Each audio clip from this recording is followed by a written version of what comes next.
વડાપ્રધાન નરેન્દ્ર મોદી જે આજે ગુજરાતના પ્રવાસે છે બપોરે 3 કલાકે અમદાવાદ એરપોર્ટ પર પહોંચી જશે વડાપ્રધાન 3:45 કલાકે વડાપ્રધાન મોદી સાણંદ ખાતે જશે સાણંદ હેલિપેડથી સભા સ્થળ સુધી તેમના દ્વારા એક રોડ શો પણ યોજવામાં આવ્યું છે જેમાં સેમિકન્ડક્ટર યુનિટનું લોકાર્પણ વડાપ્રધાન મોદી આજ રોજ કરવાના છે માઇક્રોન પ્લાન્ટના ઉદ્ઘાટનથી દુનિયામાં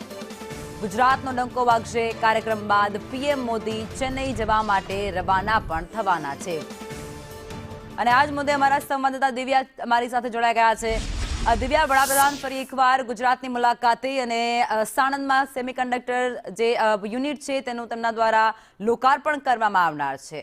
લખમાં આજે વડાપ્રધાન નરેન્દ્ર મોદી ગુજરાતની મુલાકાતે આવી રહ્યા છે અને સ્વાભાવિક છે કે વિકાસ અને રોજગારીની તકો ઊભી કરવાના વધુ એક પ્લાન્ટનું લોકાર્પણ છે તે આજે કરવાના છે સાણંદ તો પહેલેથી જ ઓટો અને મેન્યુફેક્ચરિંગનું હબ કહેવાય છે ત્યાં વધુ એક તેની કંપનીમાં ઉમેરો છે તે માઇક્રોન કંપનીનું લોકાર્પણ કરવાના છે જેને લઈને આવનારા યુવાઓ માટે રોજગારીની તક ઊભી થશે સાથે જ ફરીથી એક સંદેશો પણ આપવામાં આવી રહ્યો છે કે હવે માઇક્રો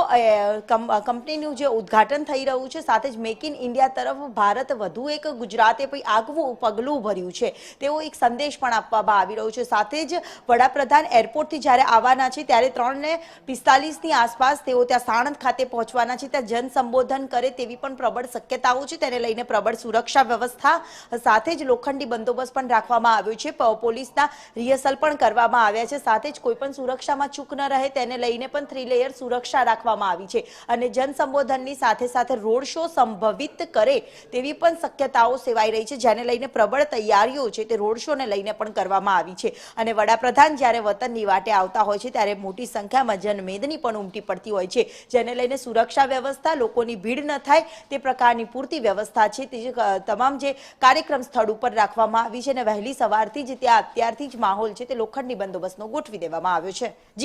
જી આભાર દિવ્યા આપ જોડાયા તે બદલ।